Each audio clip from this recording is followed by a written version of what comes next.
Welcome to XConnect. My name is Kareem Kanji. Thank you for joining us today. This is episode number 4 of our Bank Connect series. Before we get started with today's interview, need to thank some of our partners and some of our sponsors. Number one, thank you to Hearth TV for our production work and being our partner, as well as to Sean Ward, who makes sure that all of this stuff works. Big Time Design for design and tech, and of course Third Ocean, our social media and communications agency. Bank Connect sponsors ING Direct Cafe, of course, in Toronto at 221 Yonge Street, where our event will be happening on February the 15th, which is the day that you're probably going to watch this video. StickerU.com, as well as Outcast Entertainment. And today we have none other than Fahad Qamar, CEO, President, Founder. Chief Guy, Founder at Stoshal.com. How you doing? Good, how are you? I am doing very well. How was your journey to the interview space? Not too long. One flight of stairs. One flight of stairs, awesome. Why don't we do this? Let's start off. A lot of people might not be familiar with your company. Why don't you tell us what is Stoshal?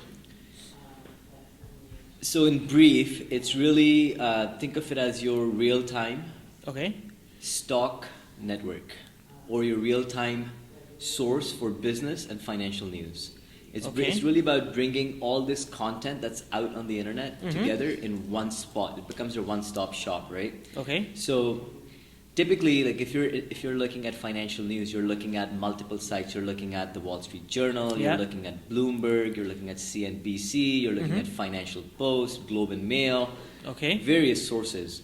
So what we wanted to do with Stoshal was really consolidate all this content and bring it in one site in a very easy to use format with great user experience, right? Okay. So it really becomes your one-stop shop.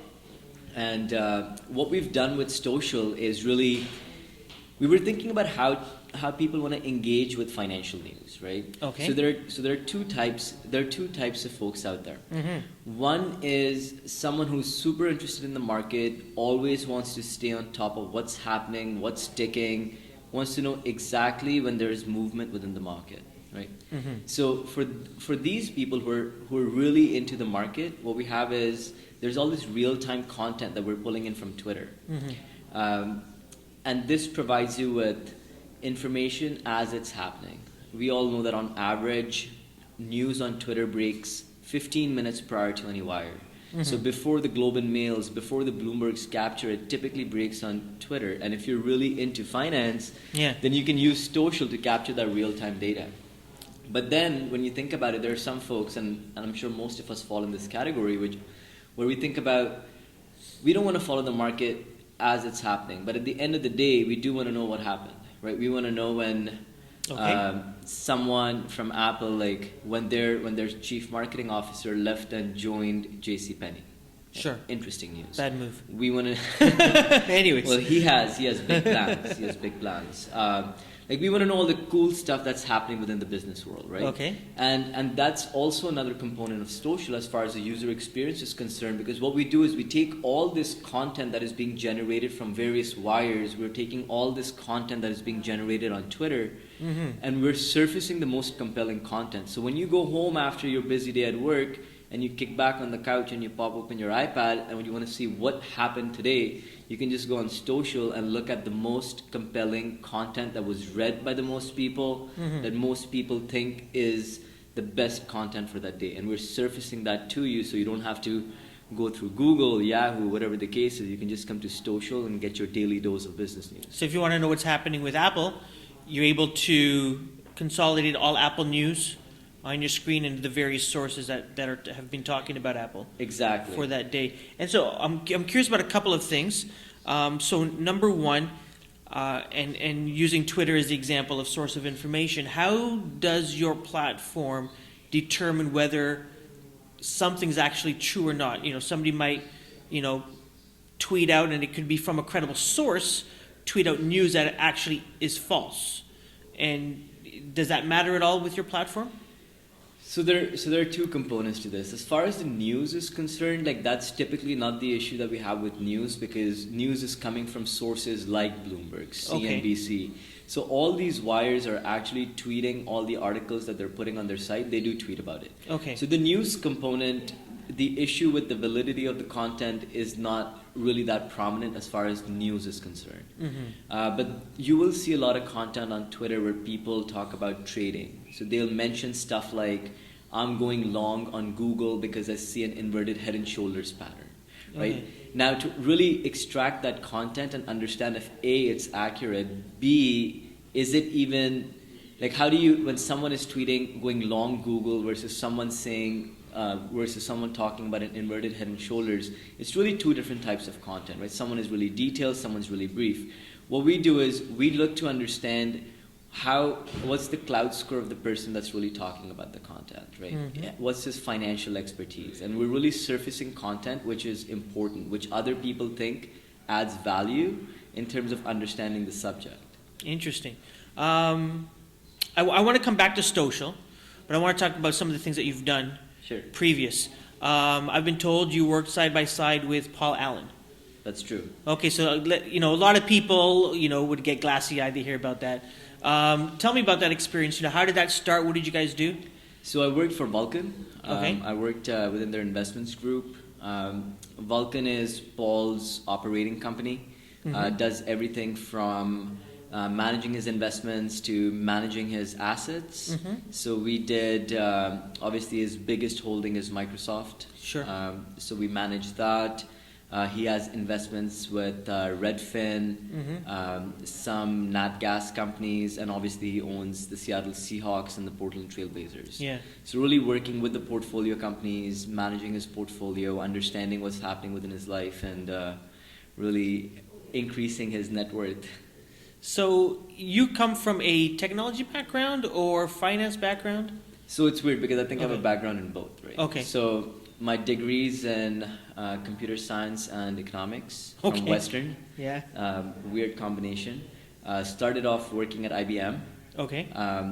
Then did some banking in Toronto. Okay. Then moved over to San Francisco. Worked for Silver Oak as a consultant. Okay. Then did a stint at Vulcan. Okay. And then worked at Razorfish, the ad agency, as a strategy guy. Okay. And finally Stoshel. Finally, social. So what what sort of things did you learn working with Paul Allen with Vulcan that has helped you move on with your work at Razorfish and now your startup here, Stoshel? So I think each stint that I did, you learn something different, right? Sure. So it all depends on, I guess it depended on the role as well as the stuff that we were doing. So at Vulcan, it was really all about understanding investments, right? What Okay. makes understanding investments and understanding operations, right? How do you set up strategy? How do you take a small company such as a Redfin or a bigger company like the Portland Trailblazers or the Seattle Seahawks, right? Understanding their operations, understanding where is the revenue coming from, why are the books in the red if they're in the red, and how do you turn that around? Okay. So really operational strategy. That was one of the things that we did at Vulcan. Razorfish, on the other hand, purely digital agency, right? So Yeah. understanding how do you really understanding digital strategy in terms of what are the different components that need to be hit in terms of a product or a launch or a campaign to be successful in the digital space. Okay. So just different elements of strategy, but Vulcan was mainly operational, Razorfish was mainly digital. Interesting. So I'm a huge baseball fan. I'm very, very curious. Is there money to be made in professional sports Tons. as an owner? Tons. Really? Tons. Okay. I wouldn't say, I don't know about baseball because he didn't own a baseball team. Okay, sure. But Trailblazers is the basketball team, Yeah. the Seahawks is the football team. And lots of money to be made there? With the football team, Yeah. have you seen the numbers from NFL? Did you see the cost for a 30-second ad 30-second commercials. on the Super Bowl? What was it, $2 million? Yeah. Was it I 2? think more. For 30-second ads? We'll get somebody to correct us after they watch this. I heard it was $2 million. Not sure. Google it. And that comes back to the owners. So NFL has a really cool setup. The way they do it is no team makes a loss because there's a lot of profit sharing. Okay. So every team makes money. Interesting. No team left behind. No team left behind. And on the basketball side of things? Basketball is a little different. Okay. It's a little different. I know you can't get into details. So let me ask you about a little bit more about Social now. When you and I first met, there was a gaming component. You wanted to also teach people about investing, Yep. utilizing all this information. How does that come into play? So once again, right, like going back to what I was saying earlier, the vision behind Social was really twofold, right? One, be By the way, 3.5 million. get out of here. Yeah. Was that this year? Yeah, Interesting. that's from finance.yahoo.com. Okay, I believe that. All right. Sorry, go on. So like I said, right, the vision behind Social was really twofold. One Okay. was to serve as your one-stop shop for content, be it the most compelling content or Yeah. real-time content. The second component is really to make the stock market less scary, right? Everybody, Okay. when you think about the stock market and you talk to people, everyone says it's so scary. I don't get it, Yeah. right? And we wanted to change that. Okay. Right. So the way we went about this was we created a user experience which is very, very easy, right? It's very similar to what you would experience on Facebook or Google Plus or Okay. Reddit, right? Very simple, very easy to use, very easy to understand.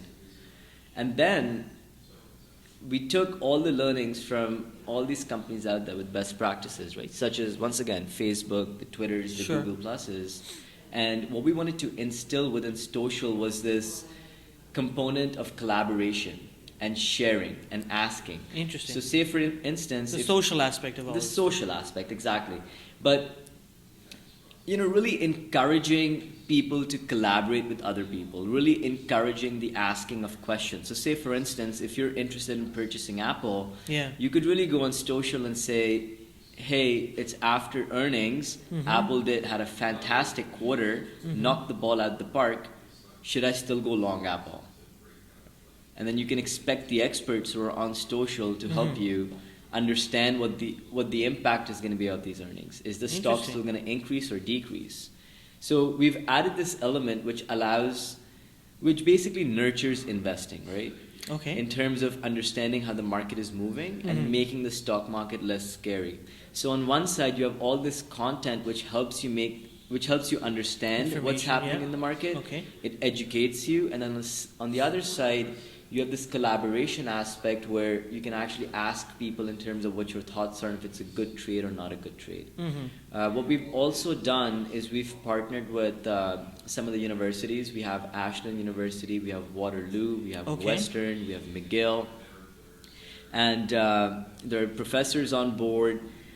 So what these guys are doing is they've established pages for themselves. So there's a page for Ashland University. There's a page for Waterloo University. Okay.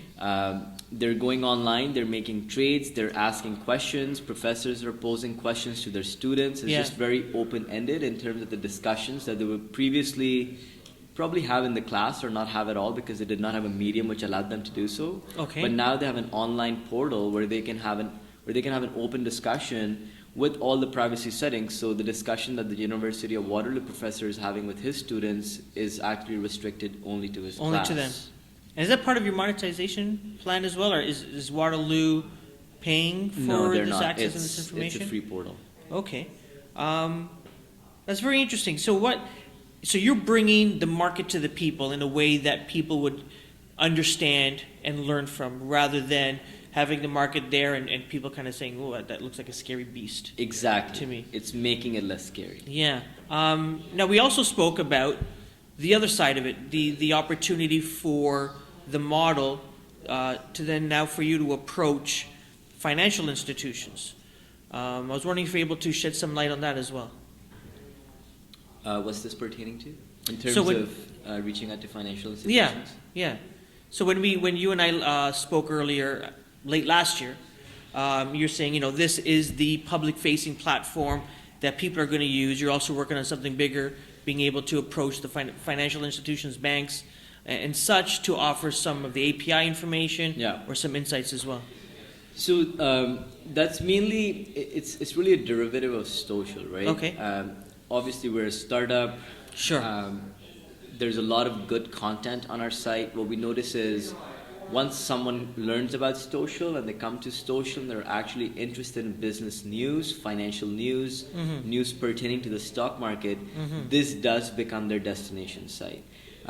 We've been in private beta for the past few months. We have 1,200 users, and our level of engagement on a daily basis is approximately 20 minutes on average, which is Wow. really high. Yeah. But then again, as I said, we're a startup, so we haven't been able to market as well as we would like to. So what we're thinking is really partnering with some of the bigger institutions out there and providing them with this content, so they can essentially give this away or provide this content to their user base, so they can use it for the same purposes that our user base is using it for. Okay. So that potentially may be our monetization strategy. Interesting. Because I was going to follow up with that to say, what else, when you're creating a company, a lot of people are saying, I just want to, solve a problem, and the problem, like you said, is this to make the market less scary. But then on the other side, you've worked for businesses where you are looking at the bottom line, right? So in terms of social for yourself, when you were looking at developing this company, what was it that you saw that you could help your bottom line, or in order for the company to create revenues? So one thing that we'll never do on social Yeah. is proliferate the page with ads or ad banners. That's never going to happen, Okay. right? Because our focus has always been provide the most kick-ass user experience, right? Okay. And that's I think that's a big problem on today's sites. Like when you go to any financial site, right?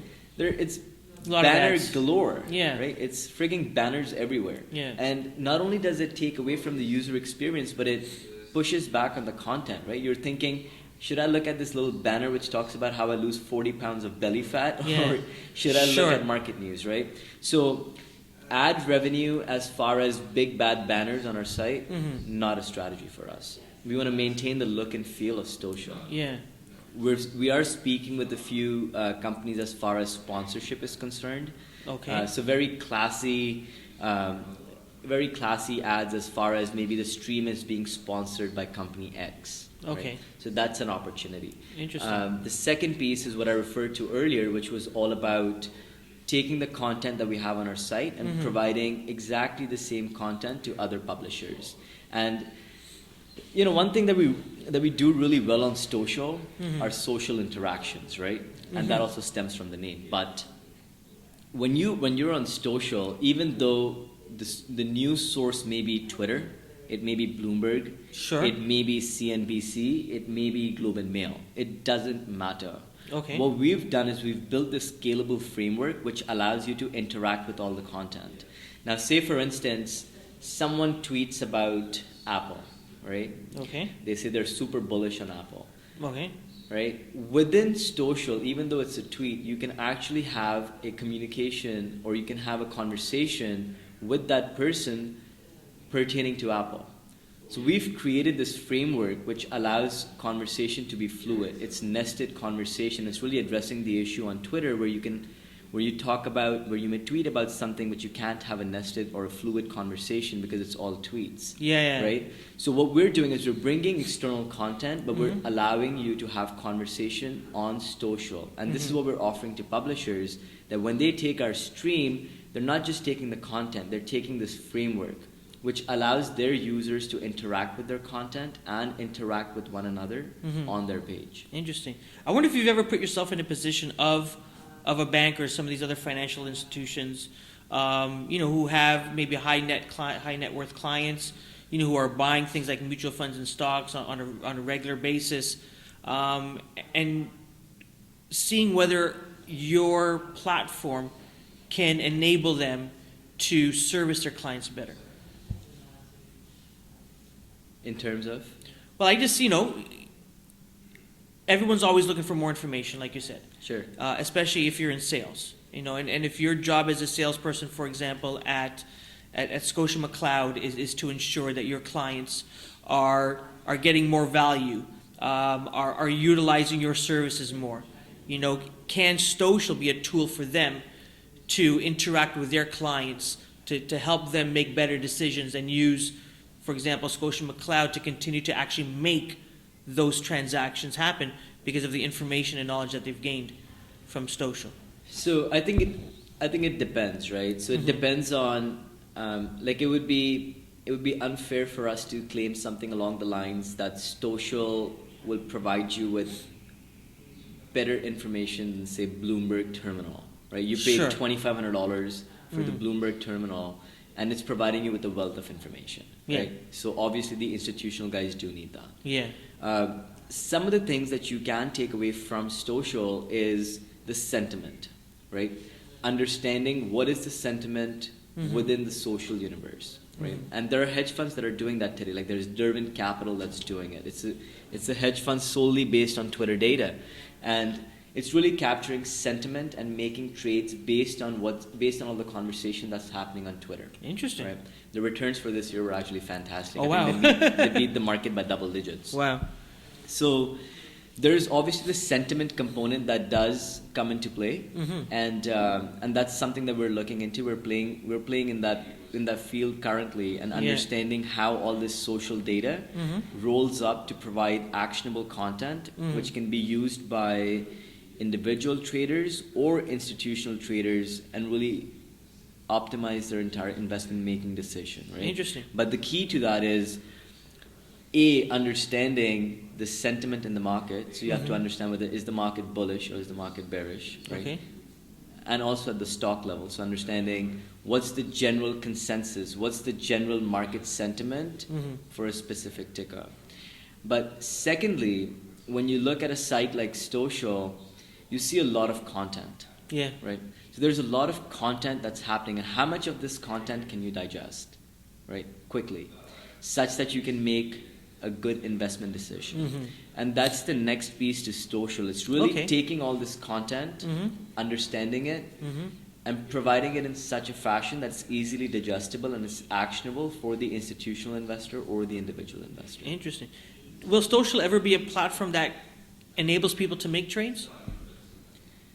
It's something we've discussed, but I'm really not sure if that's going to happen. Okay. Are there any reasons why? Is there like legal reasons why? Yeah, or there are a lot of regulations Like, that yeah. come into play, especially because Stocial is one platform that looks at both US and Canadian tickers. Okay. So we're providing a wealth of information in both countries, right? So we have NASDAQ, NYSE, and Amex as far as the US markets are concerned, and then we have TSE as far as the Canadian market is concerned. And you see the wealth of information on Stocial just pertaining to these 4 exchanges. And I bet you there is no other site out there that provides you with the level of detail and the level of content that Stocial does for both countries. yeah. So when you're looking at making trades, it's not just looking at the Canadian market, but it's Yeah. also understanding the SEC regulations that come with in it, allowing users to make trades directly from Stocial. Interesting. Well, it looks like a great program, Thank you. a great platform, a great company, and looking forward to seeing what happens with you guys. Thank you. Here in 2012, and especially having you join us on our panel discussion on the 15th, and look forward to having you there and hosting you there. Well, thanks for having me, Kareem. No worries. Thanks for joining us. Thank you for joining us. We look forward to seeing everyone at Bank Connect this evening at 221 Yonge Street. Thank you for joining us. We'll talk to you soon.